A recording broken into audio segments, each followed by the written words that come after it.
Iniciar la grabación y vamos a repasar mientras los amortiguadores y luego cuando lleguemos a los aminoácidos, al terminar de repasar los conceptos, vamos a ver la curva de titulación de un aminoácido y su ionización para que se entienda cómo va ocurriendo, ¿sí?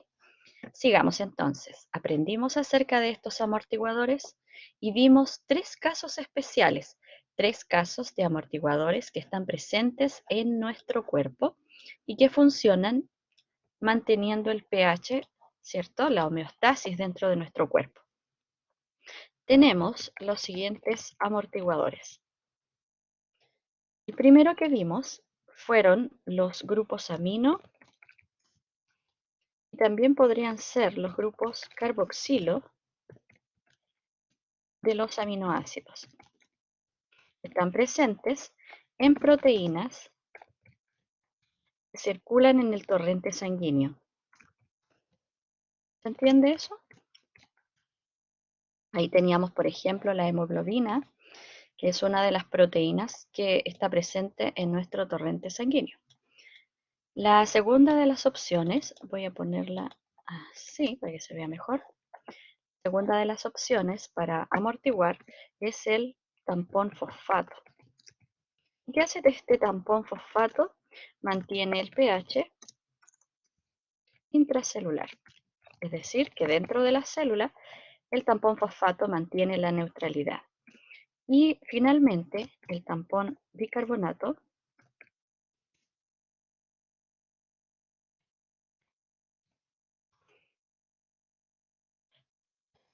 va a mantener, ¿cierto?, el pH en el torrente sanguíneo.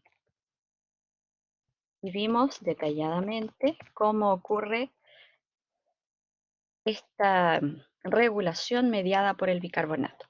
Y por eso, ante elevaciones o disminuciones del pH, frente a distintas condiciones, ¿cierto?, a las que está sometida el organismo, podíamos tener una acidosis metabólica o respiratoria o una alcalosis metabólica o respiratoria.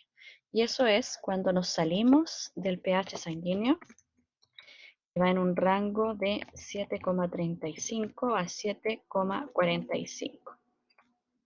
Eso es todo lo que vimos acerca, ¿cierto?, de los amortiguadores. ¿Y cuál era la importancia de esto? La importancia radica en el hecho de que tenemos proteínas dentro de nuestra sangre y dentro de nuestras células y dentro de todo nuestro organismo que necesitan mantenerse a un pH determinado. En nuestro estómago es muy ácido, en el intestino es completamente neutro y así hay distintos sitios en nuestro cuerpo que necesitan mantener un pH específico. Y eso se logra con los amortiguadores. Luego pasamos a ver la estructura de un aminoácido, una molécula, ¿cierto?, que es una biomolécula importante para formar las proteínas. Aprendimos acerca de su clasificación en 5 grandes grupos. Vimos aquellos que tienen la particularidad de ser quiral, porque su carbono alfa está rodeado de 4 sustituyentes distintos, y solo un caso de ellos, que es la molécula aquiral de la glicina, por el hecho de que en su cadena lateral tiene un hidrógeno. La ecuación de Henderson-Hasselbalch nos quedó aquí, pero vaya arriba. Es la ecuación que nos permite poder tener, ¿cierto?, una cuantificación del pH de una solución de la relación de ácido y base conjugada. Estos sistemas tamponantes los vamos a dejar aquí dentro de la explicación. Bien, siguiendo entonces. Siguiendo entonces, vimos además algunas características de los aminoácidos. Los aminoácidos se pueden ionizar y eso es lo que nos interesa ahora ver en el siguiente trabajo que vamos a realizar para explicar bien a qué se refiere el pK1 y el pK2 y el pKr en el caso de poseerlo. Porque los aminoácidos forman parte de las proteínas y son muy importantes. Están clasificados, pueden formar enlaces especiales como los enlaces disulfuro formados entre cisteínas. Estas moléculas, ¿cierto?, que son tan especiales, sirven para llevar a cabo reacciones químicas también. sus cadenas laterales pueden ser usadas dentro de una reacción química, cuando una enzima une un sustrato o cuando se lleva a cabo la reacción en sí. Y es por eso que es importante que nosotros los conozcamos. En la clínica le vamos a administrar al paciente distintos medicamentos y vamos a ver, ¿cierto? En la clase de enzimas yo les voy a mostrar distintos medicamentos que ustedes van a aplicarle a sus pacientes y que sirven para disminuir el dolor, para llevar a cabo respuestas específicas dentro del organismo del paciente y que ustedes lo van a administrar. Si saben en cinética enzimática van a saber qué está sucediendo en el cuerpo del paciente. Bien, pasemos a la siguiente diapositiva y vamos a explicar en qué consisten las curvas de titulación de los aminoácidos. ¿Hasta aquí hay alguna duda?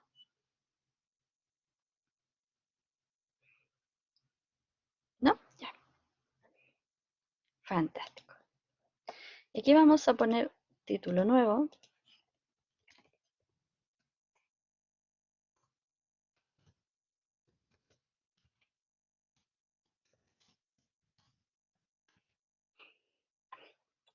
Si ustedes van a las diapositivas del curso, van a encontrar que dentro de las diapositivas de aminoácidos y proteínas hay una tabla en amarillo. Esa tabla que dice propiedades y convenciones asociadas con los aminoácidos comunes, que es la tabla 3.1, que está en la diapositiva 16, tiene algunos valores numéricos que establecen los puntos, ¿cierto? Estos valores de pK1, pK2 y pKr de los distintos aminoácidos. Vamos a anotarlos, voy a tomar uno de los ejemplos de allí. A ver, voy a anotar, ya sé. Voy a anotar un ácido.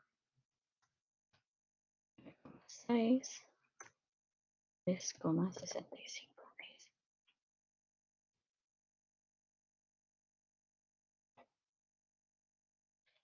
Tengo entonces, voy a trabajar con el aspartato, o ácido aspartico. Cuando digo ácido aspartico es porque estoy hablando de la molécula que está ionizada, es decir, que ha perdido, ¿cierto?, un protón. Cuando digo ácido aspartico está con el protón, cuando digo aspartato ya no lo tiene. Y tiene los siguientes valores de pK. Estos valores de pK, en el caso de la prueba, van a entregarse, es decir, que van a ir escritos en el ejercicio. Y son los siguientes. El pK1 es igual a 1,88. El pK2 es igual a 9,6. Y esta molécula tiene un pKr igual a 3,65. Eso quiere decir que tiene un grupo carboxilo, un grupo amino y una cadena lateral ionizables. Vamos a dibujar la molécula a pH 7 tal como aparece en el libro. Carbono alfa, a su lado izquierdo, ¿cierto? Porque es un L-aminoácido, tiene el grupo amino, NH3+. Arriba vamos a dibujar el hidrógeno. A la derecha, el grupo carboxilo. Como vamos a partir con la ionización del aminoácido desde pH 1, lo vamos a dibujar como un COOH, ¿de acuerdo? Y hacia abajo tiene un grupo, voy a empezar a escribir con esto mejor, tiene un grupo metileno, tiene un CH2 y en la cadena lateral también un COH.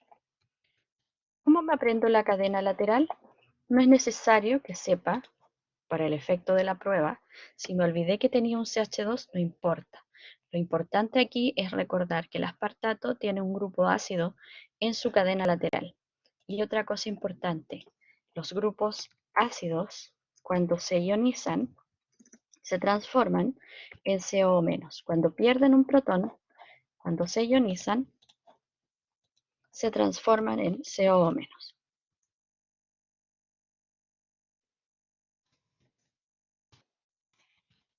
Ahí anoté un pequeño torpedo. Ionizar es perder un protón.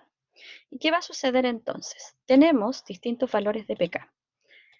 Siempre, siempre, siempre, siempre, y para los 20 aminoácidos, el pK1 es el valor de pK del grupo carboxilo, que está unido al carbono alfa.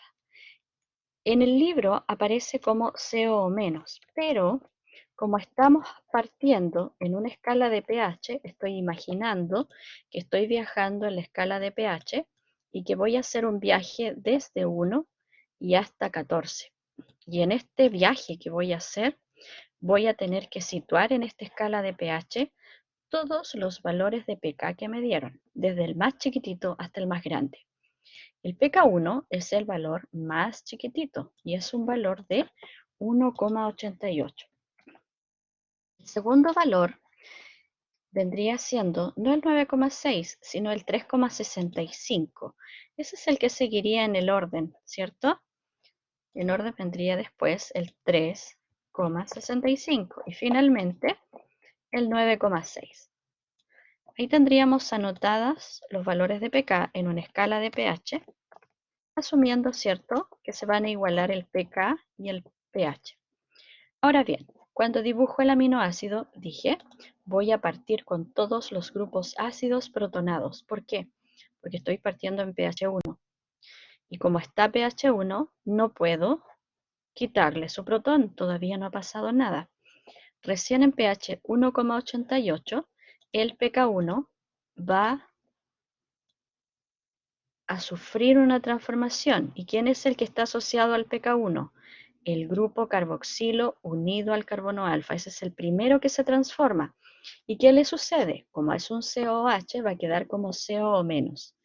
¿Todos los grupos de la molécula van a sufrir cambios? No. Aquí dice solo el que tiene el valor de pK1. Y lo dibujamos entonces en la molécula que estamos viendo. Luego voy a dibujar la curva de titulación para que esto se complete, ¿ya? Y así responder la pregunta de la compañera. De nuevo, carbono alfa unido a 4 sustituyentes. Arriba tenemos el hidrógeno, que no ha cambiado. A la derecha, aquí viene el cambio. El grupo COH se ha transformado en un grupo CO-. ¿Por qué? Porque pasamos el valor de 1 en pH y llegamos a un valor de pH de 1,88. A ese valor de pH nosotros observamos la ionización del grupo carboxilo. ¿Qué le pasó al grupo amino? Nada, no le ha sucedido nada. Él no está sufriendo transformaciones en este momento porque estamos a pHs muy bajos. Voy a dibujarle la carga positiva. Ahí está.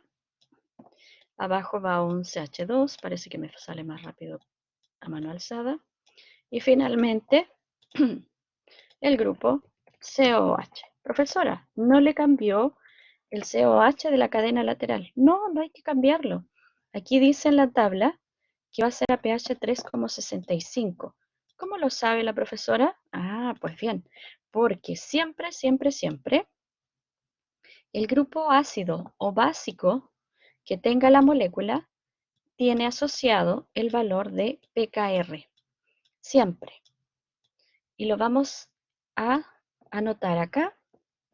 Este valor es de 3,65 y es el segundo en sufrir una transformación.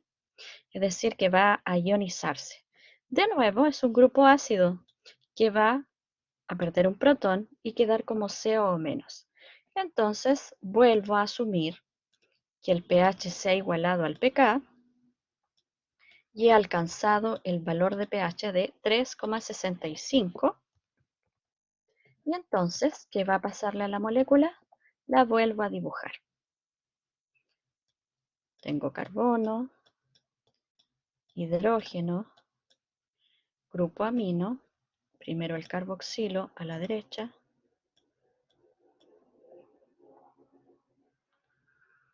sí, siempre va a haber un grupo en la cadena lateral único. Si tiene grupo amino, solo ese grupo amino. Si tiene un grupo ácido, solo el grupo ácido. Si ustedes recuerdan, había un grupo de aminoácidos que tienen carga negativa, aspartato y glutamato, y ambos tienen un grupo ácido. Y en el grupo de los que están cargados positivamente están los que tienen grupos amino. Yo les voy a dar una tablita que se las voy a dejar a mano para que ustedes puedan ver las transformaciones de estos grupos especiales. Listo, cadena lateral que se ha ionizado. ¿Qué sigue en la escala de pH? Avance, avance, avance, avance, hasta que llegue a pH 9,66. Eso quiere decir que mi siguiente flecha doble va a ocurrir a pH 9,66 cuando se ionice el último grupo de la molécula. ¿Y cuál es ese grupo? El grupo que se ha ionizado es el NH3+. Exacto. Vamos a tratar de mover esta transformación, la vamos a poner aquí abajito para que no nos moleste arriba y voy a anotar qué es lo que le sucede al NH3+. Cuando yo tengo un NH3+, al ionizarse le voy a quitar solo un protón, por lo tanto queda como NH2, porque ese es el grupo amino. Porque siempre, Mariela, perdón, el grupo carboxilo unido al carbono alfa, aquí, tiene un pK de alrededor de 2.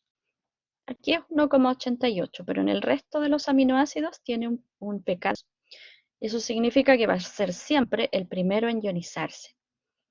El resto varía.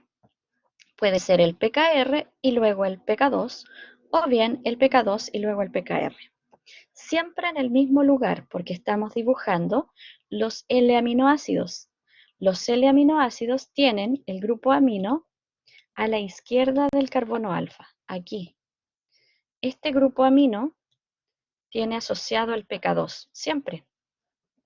Para los 20 aminoácidos, el pK2 va a corresponder a ese grupo amino, no a otro grupo, ¿sí? Si yo dibujara el grupo amino a la derecha, estaría dibujando un D-aminoácido y nosotros, los humanos, no lo utilizamos. Utilizamos los L-aminoácidos. En este caso yo dibujé el L-aspartato, ¿sí? Esa es la molécula que dibujé, el L-aspartato. Mariela, dígame. Profe, me refiero a cómo sé que en el pKr tengo que ionizar el ácido o el amino primero. No por el valor, tiene que irse a la escala de pH. Ahí lo sabe. Si usted se va a la escala de pH, anotando estos valores de pK, como si fueran valores de pH, y los mete a la curva, eso le va a ir diciendo cómo camino en esta curva. Parto de pH 1 y voy avanzando a la derecha hasta que llegue y vaya cumpliendo cada una de las etapas. ¿Se entiende?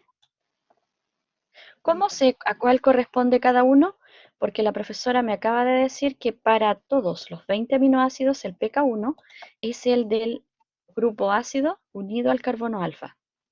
Para los 20 aminoácidos el pK2 es el del grupo amino unido al carbono alfa.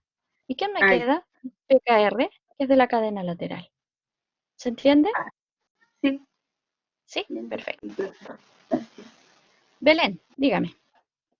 Profesora, no entiendo porque, por ejemplo, dice PK2 9,60 y en la línea sale Me equivoqué. 9,66. No, me equivoqué. Eso fue un error de... Ah, ya. Se soluciona así. Listo. Nada más que un error de tipeo. Y acá también. Muchas gracias, chiquilla. Listo. Solucionado. Ahora bien, si seguimos con la ionización, tenemos que volver a dibujar nuestro aminoácido. Carbono alfa, el hidrógeno, que no ha sufrido ningún cambio. El grupo carboxilo, unido al carbono alfa. El grupo amino. Y aquí el grupo amino ya no, ha perdido un protón. Por lo tanto, tal como se muestra aquí abajo, se va a transformar en un NH2. ¿Por qué el profesor está escribiendo H2N y no lo escribe hacia la derecha como lo tiene aquí abajo en su referencia, porque estamos viendo un enlace carbono-nitrógeno. Y si yo pusiera NH2, me quedaría un enlace carbono-hidrógeno, que no es lo correcto. Por eso he dado vuelta el NH2 hacia la izquierda. Sigamos dibujando. ¿Hacia abajo ha cambiado en algo la cadena lateral? No, no cambió en nada y sigue siendo un CH2COO-. Y ahí terminé con la ionización del aminoácido. Si yo viera esto, ¿cierto? Aquí voy a marcar de nuevo. El pK2 fue el último en cambiar y corresponde al pH de 9,6. Si yo observara esto en una curva de titulación en la cual yo, uy, esa curva está muy chueca, en la que vamos a agregar, ¿cierto?, a una solución de aspartato en un vasito, le vamos a ir agregando una cantidad creciente de hidróxido de sodio, es decir, de base, cantidad de NOH agregado. De arriba vamos a observar el pH. Lo que va a suceder es que voy a tener tres puntos de inflexión. Primero, voy a ver el avance de la curva que va a aumentar de pH, ¿cierto? Va a tener un punto de inflexión y va a comenzar a subir. Luego que sube, tiene un segundo punto de inflexión y vuelve a subir. Cada curva, ¿cierto? Cada curva que yo estoy observando en esta titulación equivale a un valor de pK. Un valor en el cual, ¿cierto?, el aminoácido está igualando su concentración de ácido y base conjugada. Y finalmente tenemos el tercero de los valores de pK. Aquí vamos a dibujar el pK1. Ese puntito equivale al pK1. Y el pK1 lo anotamos con color azul, así que vamos a mantener el mismo color. El segundo punto de inflexión correspondía a la cadena lateral y era en un valor de 3,65. Voy a subir mi curva y lo anotamos en color morado. Y el tercero era de 9,6.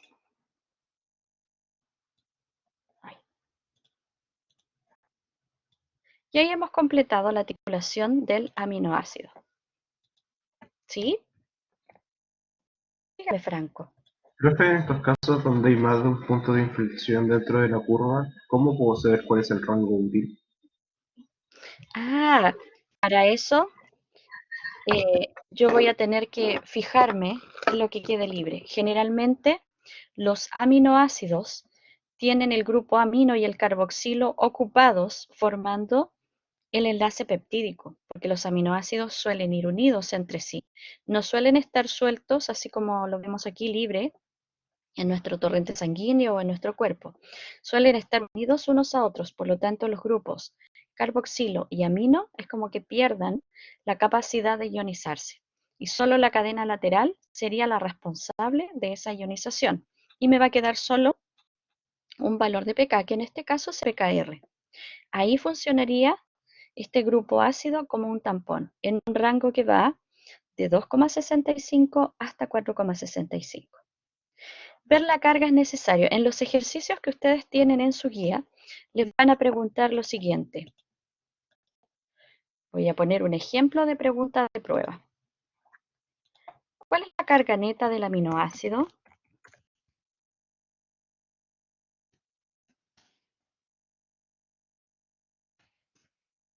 pH 5. Les van a dar 4 opciones. Respondamos al ejercicio antes de leer las opciones, que sería lo que haría un estudiante de mi curso. Veamos.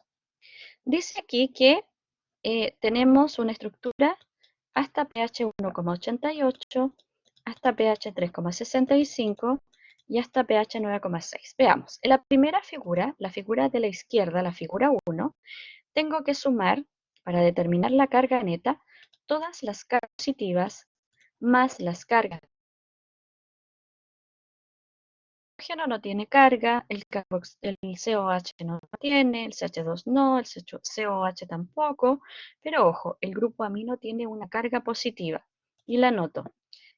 El primero de las moléculas tiene una carga de +1, ¿sí? Si avanzo, la molécula del centro, la que veo aquí, tiene una carga positiva en el NH3+, en la cadena lateral no hay nada, a la derecha sí hay una carga negativa y por lo tanto las tengo que anotar. Aquí tengo +1 y -1. ¿Tengo carga sobre la molécula? No, no tengo. Y sumo, +1 menos 1 me da una carga neta 0. Sigo avanzando. De 3,65 a 9,6 tengo la figura, la tercera de las figuras. Si hay una carga positiva sobre el nitrógeno, la anoto, +1. Tengo una carga negativa en el carboxilo, lo anoto, -1. Y en la cadena lateral tengo una carga negativa, -1. Y sumo, +1 menos 1 me da 0 y -1 queda -1. Y finalmente la estructura de la molécula que está sobre pH 9,6, aquí no hay carga, aquí tampoco hay carga, aquí hay una carga negativa y acá abajo hay otra carga negativa. Entonces quedaría -1, -1 y sumados da -2. Y ahora respondemos la pregunta. pH 5. ¿En qué lugar de la escala de pH está? Entonces observo, pH 5 está entre 3,65 y 9,6. ¿Cuál es la estructura del aminoácido entre 3,65 y 9,6? Aquí. ¿Y cuál es su carga neta? -1. Entonces lo que hago es escribir el -1 y buscarlo en las alternativas. Y eso es todo. Así se resuelve. ¿Sí, Catalina?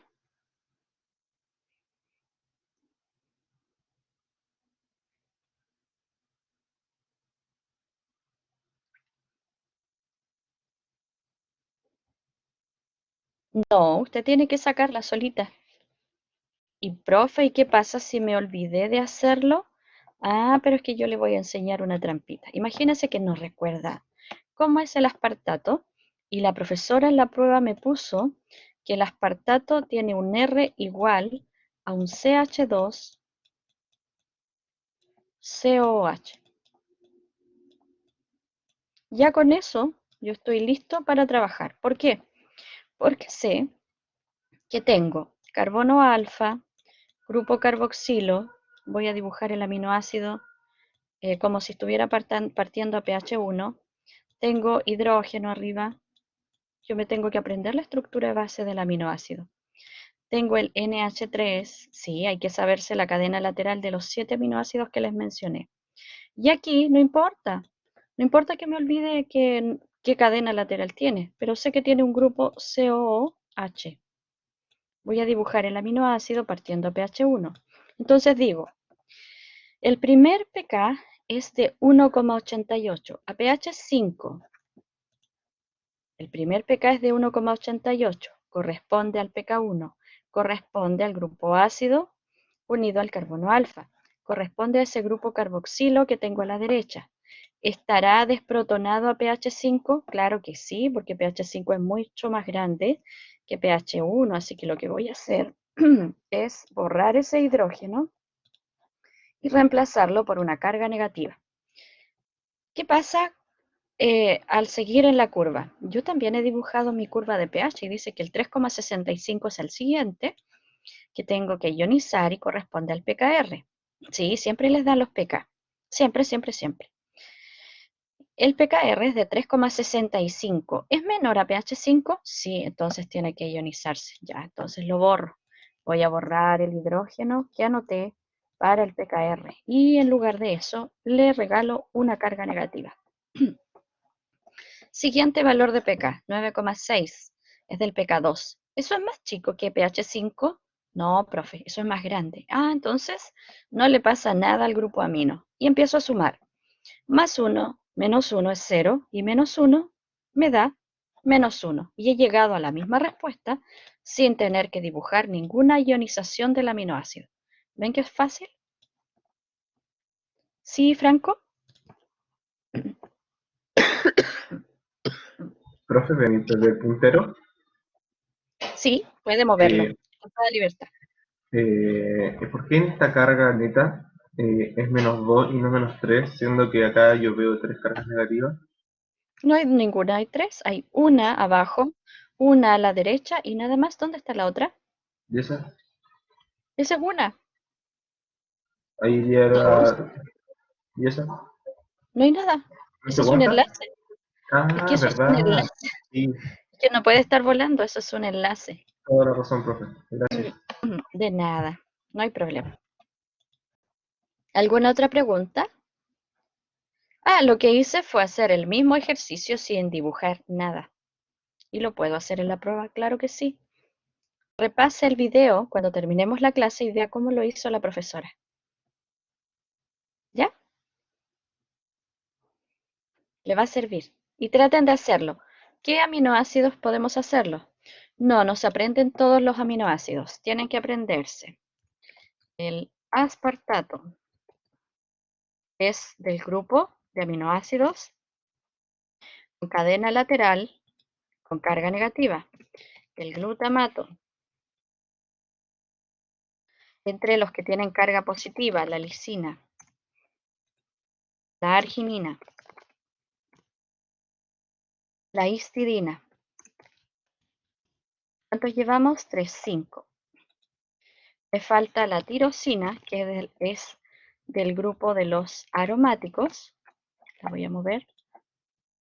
Y finalmente, el otro aminoácido que tengo que aprenderme es la cisteína.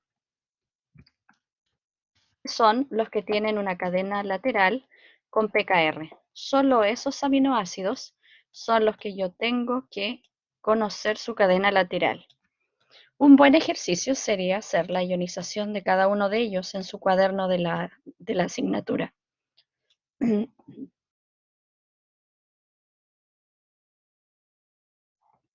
Bien, ¿comprendido entonces, chicos?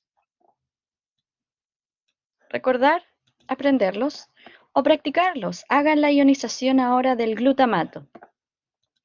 Ya hicimos la del aspartato. La del glutamato la hace en su cuaderno y la compara en el libro guía. Ahí está escrita. La otra que está escrita en el libro guía es la histidina. Y en algunos libros de bioquímica también aparece la lisina, si no me equivoco.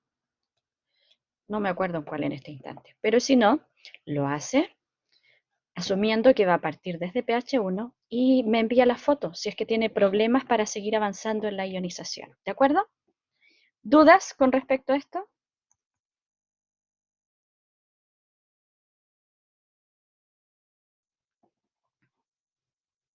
Fantástico. Ya tenemos una pregunta de prueba ganada. Bien, vamos a continuar entonces con nuestra clase y viendo proteínas. ¡Bravo por ustedes! Yo les he dejado en su... Antes de compartir la clase, voy a mostrarles. Yo les he dejado dentro de sus clases unos videitos para que vean, ¿ya? Y lo otro importante es que hay un foro que yo inicié y que me gustaría que ahí por favor colgaran sus preguntas. Las preguntas que tengan cuando van estudiando y aparecen preguntas, por favor, vayan respondiendo a este foro. Este foro es solo para los temas de la Solemne 1, es decir, que podemos preguntar de la introducción, de agua y sistemas amortiguadores, y de proteínas, de aminoácidos, de enzimas y de bioenergética. Todos esos temas entran dentro de este foro. ¿Cómo lo hago? Me voy, ¿cierto?, a la página en Blackboard de mi curso, aquí estoy ingresando.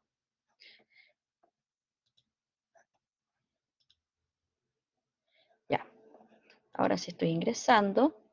Voy a observar que lo primero que está en la página de mi curso son los anuncios, pero busco foro, foro, foro, foro, aquí está el foro. En el foro hay una cadena, la pincho Y ahí están las preguntas. La pregunta de la profesora, que los invito yo a participar, de una de las preguntas de ayer. La fórmula de pK, que fue textual lo que me escribieron en el chat, yo la voy a responder, así como las otras preguntas que salieron en la clase. Esas van a quedar colgadas aquí. ¿Para qué? Para que en el caso de que usted tenga dudas, revise estas preguntas del foro y vea la explicación y luego pueda seguir estudiando. Están disponibles durante todo el semestre. ¿Y cómo respondo? De esta manera. Veo la pregunta o veo la respuesta y en responder puedo agregar un comentario. O si puse citar, puedo dejar la pregunta de arriba como parte de mi comentario. ¿Sí? Eso les va a servir para que vayamos, ¿cierto?, añadiendo preguntas a nuestro estudio y respondiéndolas todas. Si estudiamos en conjunto, nos va a ir excelente en la prueba. Sí, esa clase va sí o sí. Y en esa clase lo ideal es llevar muchas preguntas. Por eso les he pedido que por favor vayan estudiando clase a clase para que así tengan muchísimas preguntas. Pregunta que sale, aunque esté chateando de repente con sus amigos y se le ocurrió una pregunta, me la anota en un post-it, en un TXT, lo que quiera, pero la anota y me la trae. Porque eso nos va a servir para el estudio. Sigamos entonces viendo las proteínas. Ya sabemos lo que es el enlace peptídico. El enlace peptídico se forma cuando nosotros unimos aminoácidos. Si tuviéramos que dibujar un péptido, que sería una de las opciones, ¿cierto? Una de las opciones de ejercicio. ¿Cómo lo voy a hacer? ¿Cómo lo hago, profesora, en la prueba? Si usted no me lo ha enseñado. Mire, imagínese que voy a pedirle que dibuje el aspartato, yo le voy a decir que ASP es aspartato, unido a una lisina, es un tripéptido el que voy a dibujar, no más grande, y una glicina. Voy a anotar arriba, cuáles son, o abajo mejor, cuáles son los aminoácidos. Dice que tengo un aspartato unido, enlace peptídico, a una lisina, unido, enlace peptídico, a una glicina. ¿Cómo lo dibujo? Recuerdo siempre, grupo amino a la izquierda. Las proteínas, ¿cierto?, están compuestas de aminoácidos, así que voy a usar como regla mnemotécnica la palabra amino, ácido, para recordar que tengo que dibujar en ese sentido los péptidos. Grupo amino unido al carbono alfa, que tiene un hidrógeno y una cadena lateral. Y a mi derecha tengo que tener el grupo CO menos. Pero como estoy formando un enlace peptídico, voy a tener un grupo CO.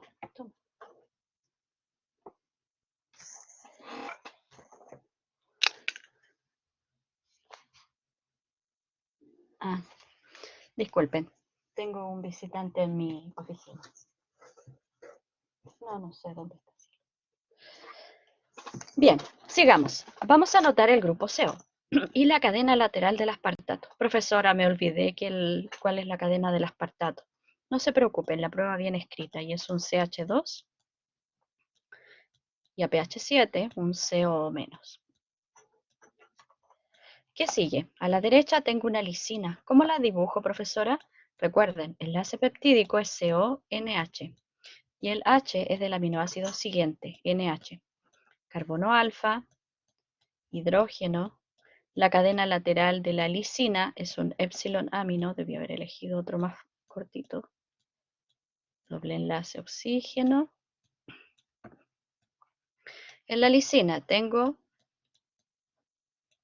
alfa, beta. Uy, se me alargó el enlace. Gamma. Créanme que con mouse es difícil dibujar. Delta. Y aquí un grupo amino. Profesora, lo dibujó al revés. No, dibujé el enlace carbono-nitrógeno, que es lo que nos interesa. Y ahí está la carga positiva. Finalmente, el último aminoácido lo voy a dibujar en rojo y es la glicina. Parto con el grupo amino, que es un NH, porque está formando un un enlace peptídico, carbono alfa, hidrógeno. Y aquí anoto el grupo carboxilo. ¿Lo corto y anoto el CO solamente? No, porque esto es final y dice que termina en ácido. Así que lo anoto bien. Y la glicina tiene una cadena lateral que es un hidrógeno. No importa si lo dibujo o no, porque no tiene ningún grupo importante. Y ahí tengo el péptido, aspartato, lisina, glicina. ¿Puedo marcar el enlace peptídico? Claro, aquí está. Y aquí está. ¿Cuántos aminoácidos conforman este péptido? Hay 1, muy bien. Hay 2 y hay 3. Es un tripéptido. ¿Se entiende? Así dibujé el péptido. Si me dan los valores de pK, yo podría calcular el valor, ¿cierto?, de la carga neta del péptido a un determinado pH. Vamos a hacer este tipo de ejercicio si nos queda tiempo la próxima semana. Si no, lo voy a tratar de dejar en forma de video colgado dentro del Blackboard o lo vemos en la clase de repaso, ¿sí? Si usted tiene preguntas particulares de cómo construir este péptido, tiene esta misma clase como referencia para repasarlo. Y si necesita aprender cómo calcular la carga neta del péptido, puede escribirme directamente y yo se lo enseño, ¿sí? Bien, ya sabemos entonces que el enlace peptídico es un enlace planar porque hay una resonancia de electrones entre nitrógeno, carbono y oxígeno, que además es rígido, que lo único que yo puedo mover aquí son las cadenas laterales de los aminoácidos, que esto es como una guía, ¿cierto? Un esqueleto, una columna vertebral dentro de una proteína que mantiene un aminoácido unido a otro aminoácido a través de un enlace covalente, es decir, es un enlace fuerte, no se va a romper con nada, excepto por la acción de las enzimas. Y que siempre voy a tener que para construir un péptido parto desde el extremo amino y llego al extremo carboxilo, el grupo amino extremo carboxilo, siempre desde el amino hacia el carboxilo. Bien, ahora sí estamos listos, ¿cierto? Para diapositivas. Mariela, por favor. Profe, ¿cómo sé qué aminoácido va primero, cuál va segundo y cuál va después? Aquí dice que el aspartato es el primero, unido a la lisina segundo y unido a la glicina el tercero. En este Ay, orden se lee, de izquierda siempre a nos derecha. van a dar en orden. Siempre los dan en orden. Y además, la profesora, en lugar de darle la estructura así tal cual, en la prueba va a decir, por ejemplo, que el aspartato, faltó la R, el aspartato tiene una cadena lateral que es igual a un CH2COH. Oh, lo dibujé en minúscula. CH2, enlace, COH. Con eso, yo ya tengo cómo dibujar el aspartato. Y me va a dar la cadena lateral de la glicina, y me va a decir que es un hidrógeno, y me va a dar la cadena lateral de la lisina, y me va a anotar todos los grupos que van dentro de la glicina. Ah, ya, pero siempre nos van a dar un orden, no es que nosotros tenemos que ordenarlo según nuestro conocimiento. No, no, no. El orden va establecido, porque yo quiero que usted dibuje ese péptido en ese orden. ¿Sí? Ya, gracias. De nada. Bien, vamos a avanzar entonces a las diapositivas. Hablábamos ayer acerca del enlace peptídico que es rígido. ¿Recuerdan que yo les conté que existe un aparato en ciencia que permite medir la concentración de las proteínas? Es este aparatito que está aquí abajo y que tiene un nombre. Se llama espectrofotómetro. Es como Harry Potter, espectropatronum. Este es espectrofotómetro. ¿Sí? El espectrofotómetro está constituido por una lámpara en la cual se selecciona una longitud de onda, en este caso los 280 nanómetros.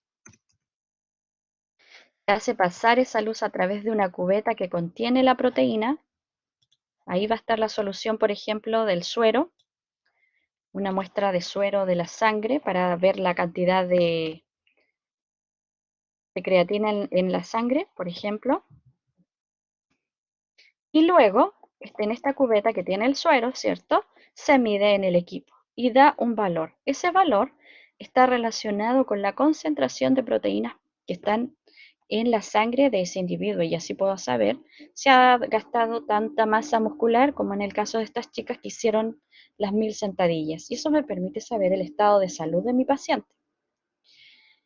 Las proteínas pueden entonces ser medidas gracias a que tienen estos 3 aminoácidos. La fenilalanina, que se puede escribir como fenilalanina, se puede abreviar en un código de 3 letras, PHE, o en el código de una letra F. Usted no tiene que aprenderse estos códigos. Yo le voy a decir en la prueba cuando estamos haciendo referencia al aminoácido.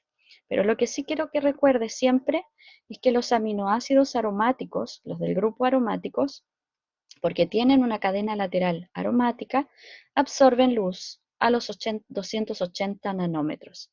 Y eso visto en un espectro de emisión, que es lo que estamos viendo aquí, en donde se grafica la absorbancia en función de la longitud de onda, permite ver que el triptófano es el que más absorbe y por lo tanto el que más contribuye a determinar la concentración de las proteínas. Aminoácidos aromáticos absorben luz a 280 nanómetros y permiten medir las proteínas en una muestra, como por ejemplo el suero. Y así puedo saber yo la concentración de proteína que tengo presente ahí en el suero. Los grupos ionizables dentro de un péptido son las cadenas laterales que poseen grupos. Por ejemplo, la alanina que está dibujada aquí, ese es su carbono alfa. El grupo amino es el inicio de este péptido. Es como que esté dibujado en lugar de izquierda a derecha, que fue lo que hicimos en el ejercicio. Ahora el péptido está dibujado de arriba hacia abajo, ¿ya?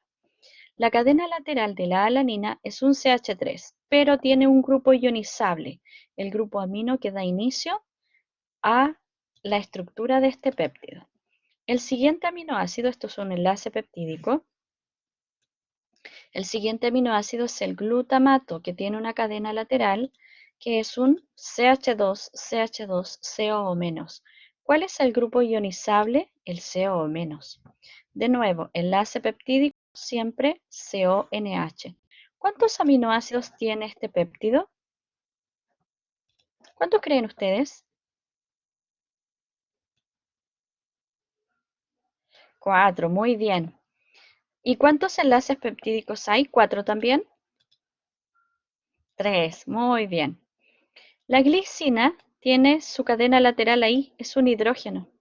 Y finalmente la lisina tiene esta cadena lateral larga con un grupo amino que es ionizable. Y además el grupo carboxilo terminal del péptido, que corresponde al de la lisina, también es ionizable. ¿Qué significa esto? Cuando yo hablo de la capacidad de ionizarse, es porque hay un grupo en la molécula que estoy marcando aquí, que es capaz de ceder un protón. Y aquí viene algo importante. Si el pH al cual estamos observando el péptido o el aminoácido es mayor que el valor de pK, eso quiere decir que el grupo está desprotonado. En el ejercicio que vimos anteriormente, ¿cierto? Cuando nosotros pasábamos pH 1,88, que era el del carboxilo, ¿cierto? Del aminoácido, el pK1, cuando pasábamos ese valor de 1,88 se perdía el protón. Por eso dice aquí que cuando el valor de pH es mayor que el pK, el grupo está desprotonado, ha perdido un protón. Cuando el pH es menor que el valor de pK, el grupo está protonado. Por eso cuando hacemos la ionización y lo hacemos paso a paso, partimos a pH 1 para así tener todos los grupos de la molécula protonados. ¿Se entiende lo que acabo de decir?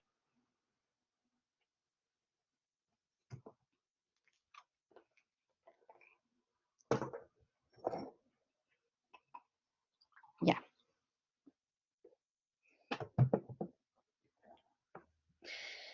Imagine, voy a dibujar un aminoácido.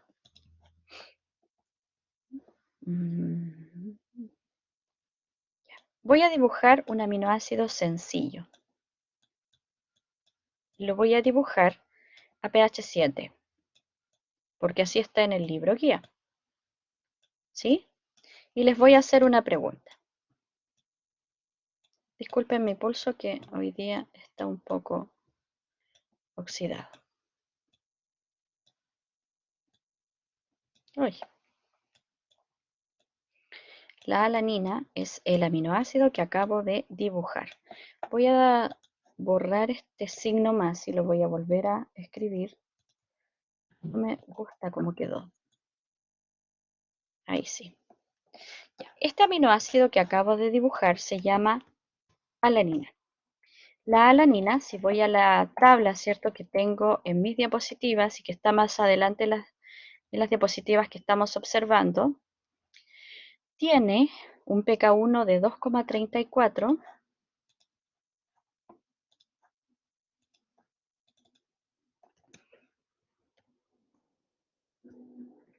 pK1 igual a 2,34 y tiene un pK2 de 9,69. Si me preguntaran,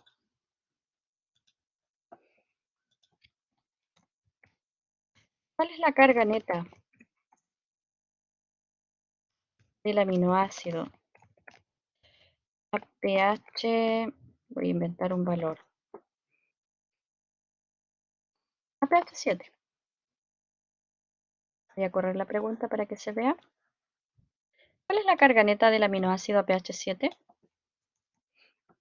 ¿Qué respuesta me darían ustedes? Del aminoácido alanina, el que estamos viendo en el ejercicio. No tengo idea. Sergio, no. Muy bien, Catalina.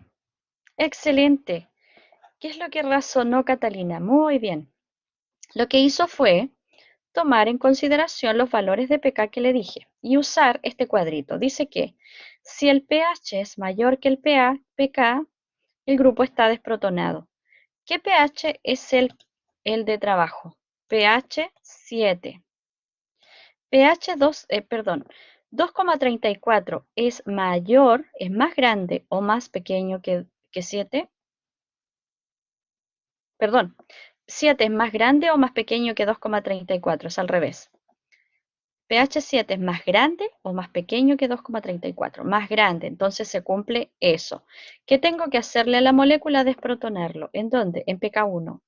Tengo que tener, en lugar del grupo protonado, lo tengo que tener desprotonado. ¿Está? Sí.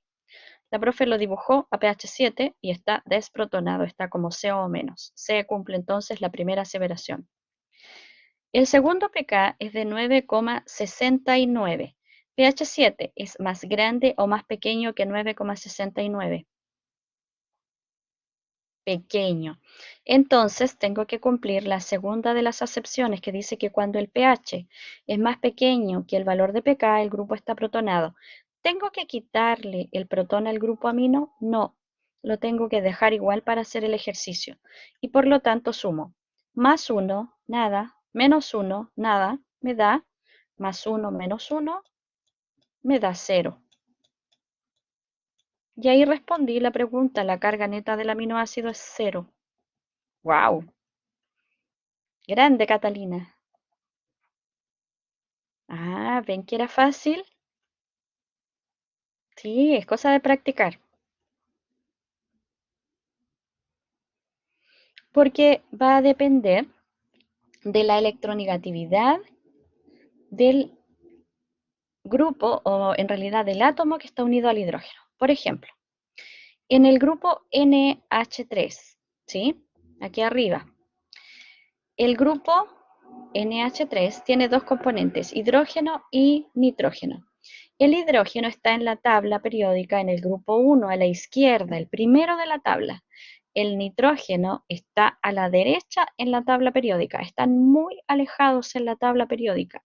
Eso quiere decir que si yo recuerdo, ¿cierto?, mis clases de química general, en donde tenía la tabla periódica, que es algo así, ¿cierto?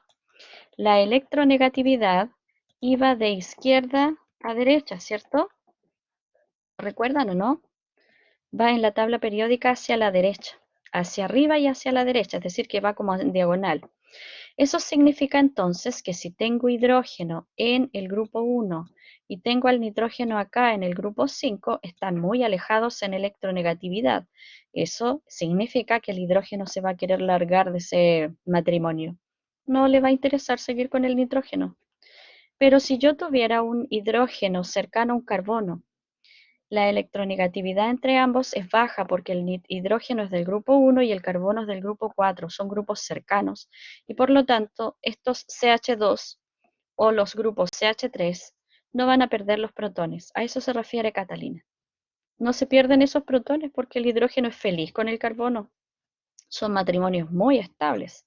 Se mantienen unidos, pase lo que pase. La electronegatividad es la clave para saber si un grupo sale. Alta. Tiene que haber una diferencia de electronegatividad alta. Es ionizable, lo voy a anotar mejor acá en el chat. El grupo, hoy estoy gritando, es ionizable.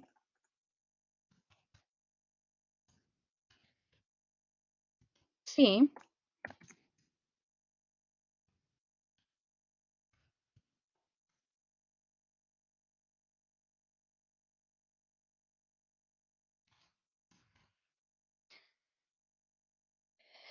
El grupo es ionizable si la electronegatividad entre ambos átomos es muy distinta, es decir, que tiene valores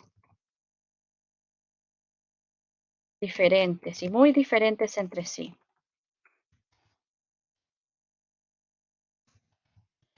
En el caso del carbono-hidrógeno, la electronegatividad, la diferencia de electronegatividades es como de 0,1. En cambio, entre hidrógeno y nitrógeno es de alrededor de 2 a 3. Por eso se separan fácilmente. ¿Ahora se entiende la aseveración que estaba escrita en el recuadro anaranjado? Sí, perfecto. Fantástico. Vamos a seguir entonces en las diapositivas. Aquí aparecen algunos puntos isoeléctricos de aminoácidos, perdón, de proteínas. El punto isoeléctrico es la medida, en cierto sentido, de la carga que tiene la proteína. El punto isoeléctrico es la suma de es un punto o un valor en el cual las cargas de la molécula se vuelven cero. Es un valor de pH al cual las cargas de la molécula o del aminoácido son cero.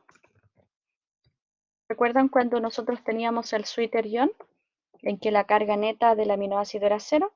Ese es el valor del punto isoeléctrico también. Y en una proteína también se puede determinar y se hace experimentalmente.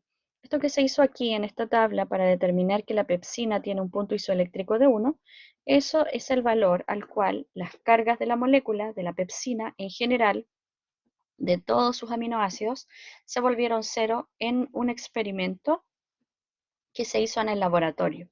Y se determinó que ese punto isoeléctrico es de 1.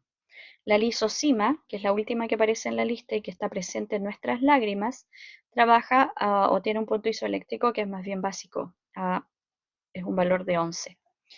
Es decir, que a ese pH, la lisosima tiene todas sus cargas igualadas. La cantidad de cargas positivas y la cantidad de cargas negativas se igualan y eso se hace cero. Ese es el punto isoeléctrico. Aquí está la tabla de aminoácidos. Están clasificadas en grupos, los 5 grupos que aprendimos ayer, la abreviación del aminoácido en un código de 3 letras, la abreviación en un código de 1 letra, la masa molecular del aminoácido en la siguiente columna, los valores de pK, ven que la profe no los inventó, pK1, pK2, que es del grupo amino, ¿se fijan? pKr de la cadena lateral, hay 7 que tienen pKr que los tengo que recordar o saber, ¿cierto?, la mecánica de cómo hacer el ejercicio, y el punto isoeléctrico. Estas son algunas de las propiedades que tienen estos aminoácidos, estos 20 aminoácidos comunes. Las proteínas tienen una combinación de aminoácidos que está dictada por el genoma. En nuestro código genético dice que el citocromo C, por ejemplo, está compuesto por 104 aminoácidos en un orden definido y, por lo tanto, al tener estos 104 aminoácidos, tiene una masa molecular de 13.000 daltons. La manera de medir la masa molecular en las proteínas es medirlo en Dalton y están referidos al aminoácido más chiquitito, a la glicina. ¿Por qué no se mide en gramos por mol?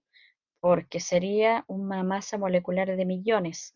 Para achicarlo, se hace en Dalton. Y dice aquí al lado el número de cadenas polipeptídicas.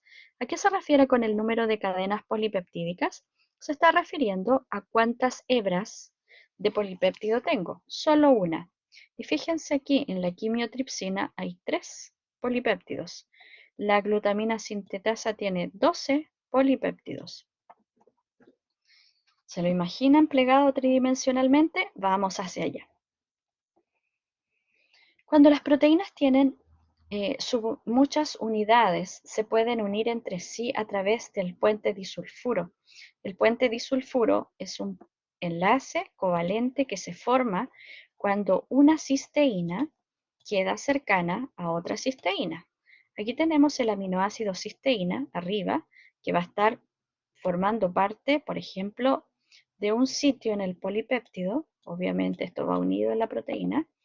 Y aquí abajo hay otro residuo de aminoácido llamado cisteína, que también pertenece a la misma proteína y que está en otro sitio. Por ejemplo, el de arriba podría estar en la posición 5 del polipéptido y el de abajo podría estar en la posición 20. ¿Por qué quedan cercanos y unidos? Porque el plegamiento de la proteína las acercó y se formó un puente disulfuro. El puente disulfuro tiene la característica de ser un enlace covalente en el que dos azufres se unen. Han perdido el hidrógeno del grupo sulfidrilo de esta cisteína. ¿Qué es un sulfidrilo, profesora? Un grupo sulfidrilo, olvido la S, es el grupo SH de la cisteína.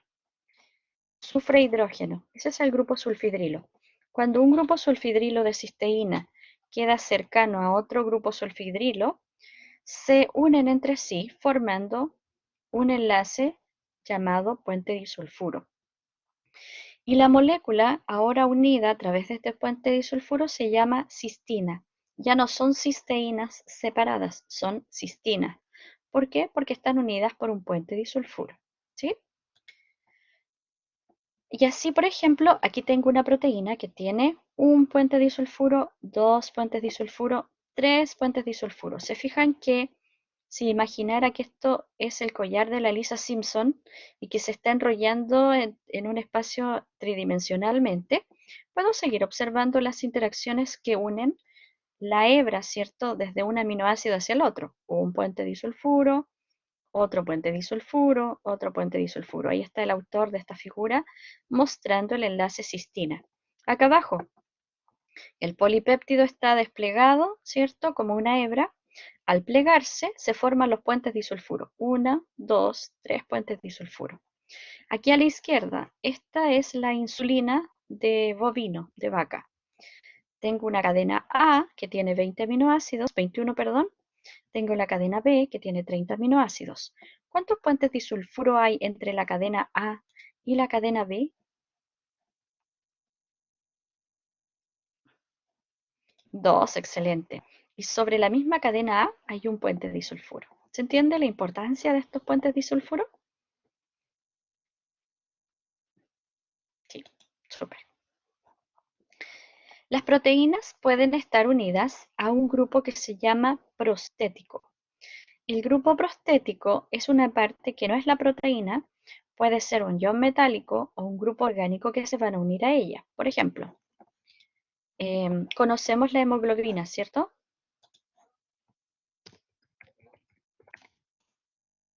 La hemoglobina es la proteína que transporta el oxígeno en la sangre, ¿sí? Y tiene una estructura bastante particular. La hemoglobina tiene un grupo hemo dentro de su estructura, el cual a su vez tiene unido un ion metálico.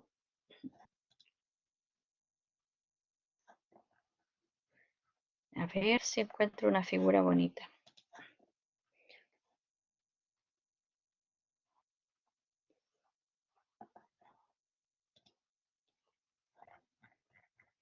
Esta proteína, que es una proteína globular, ¿cierto? Lo voy a escribir con palabras mejor. Aquí en el chat lo voy a anotar. La hemoglobina sola, es decir, la cadena polipeptídica,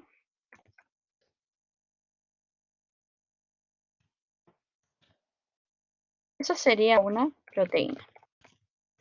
Cuando yo digo o hablo del grupo hemo de la hemoglobina, estoy hablando de un grupo prostético. ¿Por qué?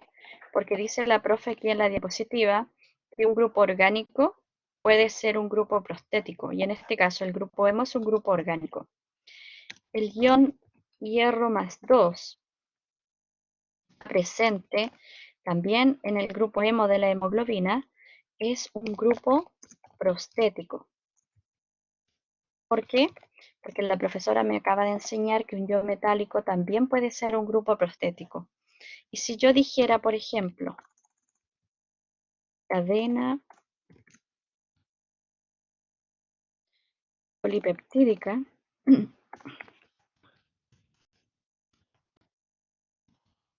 de la hemoglobina más grupo hemo. Veamos si pueden responderlo.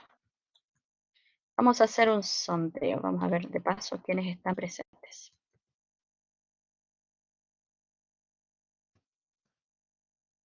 ¿Qué será? ¿Será proteína sola a secas? ¿Será una proteína conjugada? Voy a agregar una tercera.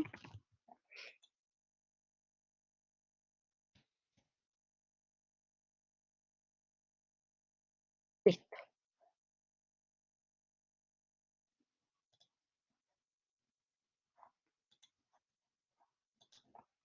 Veamos qué tan atentos están.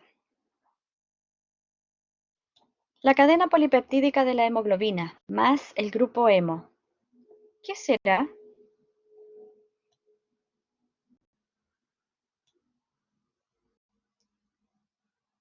¿Será una proteína o una proteína conjugada? No, profe, es una enzima. No, es un ácido.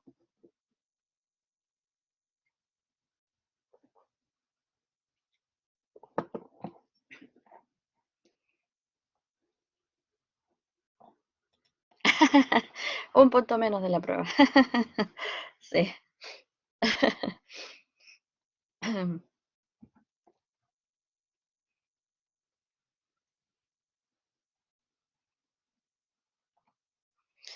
Sergio, en respuesta a su pregunta hecha arriba, si el pK2 hubiese sido menor a 7, se hubieran desprotonado ambos, tal cual como usted lo señalaba. Ay, hay 30 fantasmas. No, 29.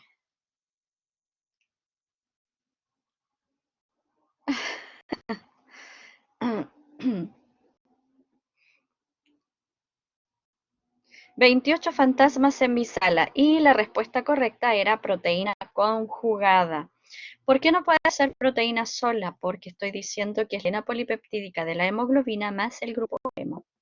Entonces estoy hablando de una proteína conjugada. ¿Sí? Bien, vamos a finalizar el sondeo. Sigamos. Estas proteínas conjugadas, por ejemplo, aquí tenemos una glicoproteína. Una glicoproteína es una proteína que une azúcares. Aquí dice hidratos de carbono. Ejemplo, la inmunoglobulina G. Para detectar, ¿cierto? Para detectar moléculas vecinas, utiliza esa cadena de hidratos de carbono. Una enzima, como la ferritina, utiliza otro grupo prostético que no es un grupo orgánico, es el ion férrico. Y eso significa que está también utilizando un grupo prostético. No necesariamente tiene que ser una molécula orgánica el grupo prostético, también pueden ser iones metálicos, iones de hierro, de zinc, de calcio, de molibdeno, de cobre, etc. Entonces, hasta el momento sabemos lo que son los aminoácidos, sabemos que se unen unos a otros a través de un enlace peptídico. Y si tenemos muchos aminoácidos, tal que el péptido formado tenga más de 20 aminoácidos, vamos a tener un polipéptido. Y este polipéptido, ¿cierto?, está estabilizado a través del enlace peptídico. ¿Sí? Es decir, que la estructura primaria de la proteína se estabiliza por los enlaces peptídicos. Eso es lo que le da fortaleza a la estructura primaria de una proteína. El señor Atkinson hizo un experimento en los años 50 que demostró que la estructura primaria de una proteína es lo que le da la estabilidad. Y esta estabilidad es debida a los puentes al enlace peptídico que une un aminoácido con otro. Si usted cocina un huevo, la proteína que está en la clara, la ovoalbúmina, se va a desnaturalizar, se va a transformar al principio en puros puntitos que usted está observando ahí en el sartén y luego al cabo de un rato queda como una gran masa blanca. Es porque la proteína ha precipitado, pero precipita en grandes hebras, es decir, que precipita el polipéptido solo en su estructura primaria, porque se pierde estructura cuaternaria, terciaria, secundaria y quedan grandes hebras y por eso el polipéptido mantiene siempre su estructura primaria. En nuestro cuerpo, ¿quién puede degradar la estructura primaria? Una enzima dentro de nuestro estómago llamada pepsina que corta enlaces peptídicos para que así puedan ser digeridas las proteínas en el intestino y transformadas o liberar sus aminoácidos de tal manera de ingresar los aminoácidos al torrente sanguíneo y sirvan como fuente de energía o para la construcción de proteínas. El segundo tipo de estructura de las proteínas es la estructura secundaria. Eso quiere decir que se puede organizar la estructura de la proteína, el polipéptido, en dos tipos de estructura. Aquí está pintado este polipéptido, que es el collar de la Lisa Simpson, ¿cierto? Con puras cuentas, en dos colores, colores azules y colores en rosado. Los enlaces peptídicos se están uniendo cada una de las perlitas unas con otras. El autor lo que quiere mostrar aquí es que en el plegamiento de la proteína nosotros podemos observar que esta cadena se puede enrollar en forma de hélice, es decir, en forma de la estructura que está dibujada a la izquierda, que sería la hélice alfa y que estoy marcando con la manito, o bien en forma de láminas, que es el orden que tenemos aquí. Si yo viera esto, ¿cierto? Vería que esta porción de la proteína está enrollada en forma de una hélice. Si viera la parte de la derecha, vería que está organizada en forma de hebras que van con un sentido. Aquí tengo una hebra, aquí tengo otra hebra y aquí tengo otra hebra, que están unidas, ¿cierto?, a través de aminoácidos. La hebra de arriba sale hacia el lado, esta se une con esta, esa con esa, y así tenemos esa estructura que estoy observando. Esta estructura en forma de hebras o láminas se llama sábana beta o conformación beta. Cualquiera de los dos nombres es equivalente. La hélice alfa siempre se enrolla en una forma de espiral, en forma de hélice, y es un tipo de estructura secundaria. Veámoslo en detalle. Y creo que vamos a quedar aquí con la hélice alfa el día de hoy. La hélice alfa es una hélice que se ordena en forma de dextrogira en la cual la cadena del polipéptido va formando esta hélice, ¿se fijan? Está formando la hélice, tal que los enlaces peptídicos quedan enfrentados unos a otros y eso permite que se formen puentes de hidrógeno entre grupos NH y grupos CO. Los voy a marcar en la figura para que ustedes los puedan observar. Aquí hay un grupo CO y aquí arriba hay un grupo NH, se nota poco. Y ese es el puente de hidrógeno que se ha formado. Aquí también los vemos. Para que se estabilice la estructura secundaria de una proteína, se necesita de puentes de hidrógeno que se formen entre grupos NH y CO, tanto en la hélice alfa como en las láminas beta. La lámina beta tiene una disposición distinta, pero enfoquémonos en la hélice alfa. Va enrollada dando giros, si usted observa, ¿cierto? Esto va en forma de espiral, dando giros, en donde los grupos CO que están aquí representados quedan enfrentados en la vuelta a grupos NH y por lo tanto se establece un puente de hidrógeno. Si bien el puente de hidrógeno es un tipo de interacción muy débil, puede estabilizar la estructura secundaria de una proteína porque van a haber muchos puentes de hidrógeno en cada uno de los extremos de esta hélice. Me caí. Ahí sí. Van a haber puentes de hidrógeno estabilizando, ¿cierto?, los extremos de esta hélice y eso le va a dar estabilidad y firmeza. ¿Cuáles son las interacciones que van a permitir la estabilidad de la hélice alfa? Los puentes de hidrógeno. Bien, por el tiempo, ¿cierto?, vamos a recalcar que la hélice alfa es una estructura que se enrolla a lo largo de un eje imaginario en la cual la cadena polipeptídica se va a enrollar tridimensionalmente a una distancia, ¿cierto?, de entre vuelta y vuelta de 3,6 residuos. Es decir, desde este sitio, desde esta vuelta, al sitio hacia arriba en la vuelta, vamos a tener 3,6 aminoácidos. Desde este punto que estoy marcando en la diapositiva hasta este punto que estoy marcando en la diapositiva, vamos a tener una distancia de 3,6 aminoácidos. ¿Por qué 3,6 aminoácidos y no números enteros? Porque es un promedio, ¿ya? Es casi 4 aminoácidos los que hay entre vuelta y vuelta en una hélice alfa.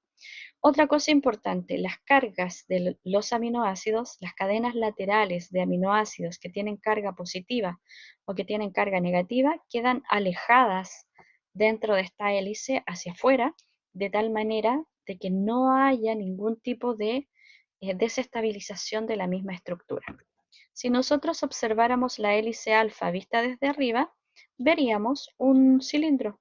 Eso es lo que observaríamos si viéramos la hélice alfa vista desde arriba, ¿ya?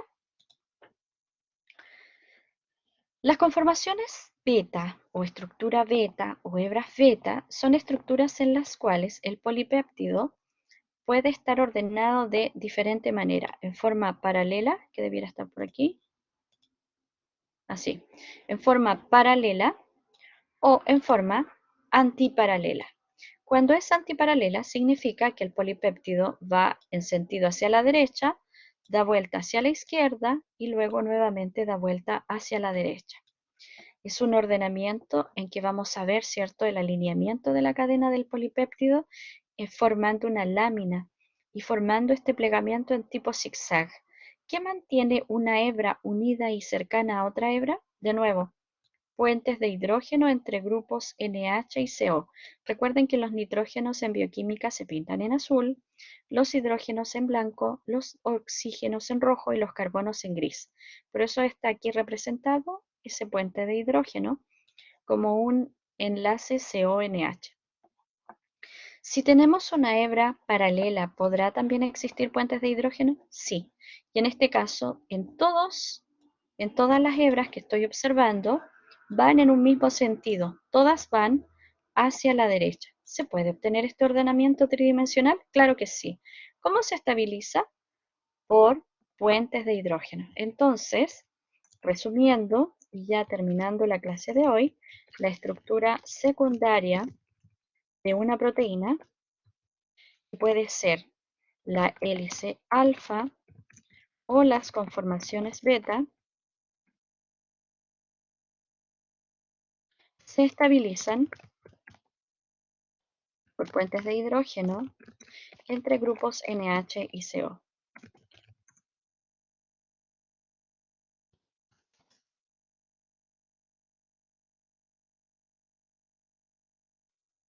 Ahí está escrito en el chat.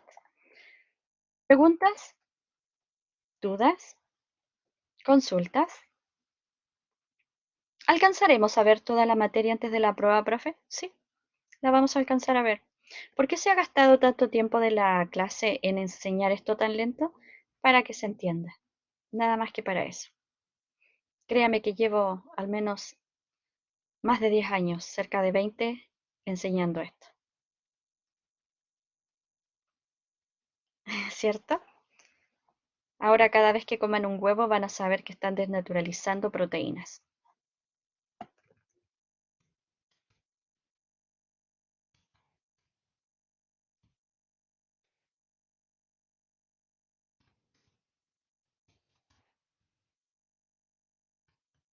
Voy a anotar aquí en el chat qué es la desnaturalización de proteínas. Es la pérdida de la estructura cuaternaria, terciaria y secundaria. Solo se mantiene la estructura primaria. ¿Y por qué la estructura primaria es tan firme? Porque está estabilizada a través de los enlaces peptídicos. ¿Cómo podemos romper enlaces peptídicos? En el laboratorio con ácidos o en nuestro cuerpo con enzimas. Son maravillosas. Ya, a leer entonces capítulo 3, que es donde está la materia de aminoácidos y de proteínas. ¿Sí? La estructura tridimensional está en el capítulo 4 del libro. Repasar entonces de tarea los capítulos 3 y 4 del libro guía.